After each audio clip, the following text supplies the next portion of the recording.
ঈদের সময় আমাদের যে যে এক্সপেকটেশন থাকে আর আমাদের সাথে যা ঘটে। ঈদের সকালে এক্সপেকটেশন।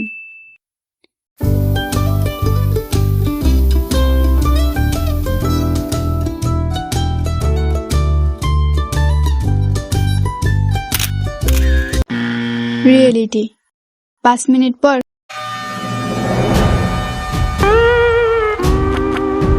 সালামি পাওয়ার এক্সপেকটেশন।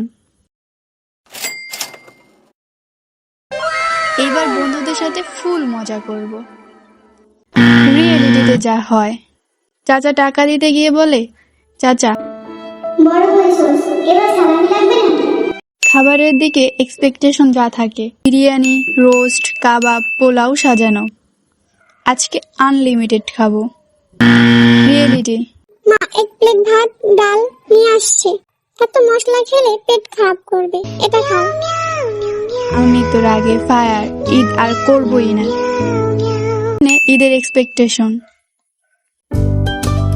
বন্ধুদের সাথে বেরিয়ে শহর ঘোরা, আনন্দ করা। আর রিয়েলিটিতে রাস্তার মাঝে আত্মীয়দের সাথে দেখা। এই খোকা চিনতে পারলি, তোর ছোটবেলার ছবি দেখাবো। আরে পালাও বন্ধু।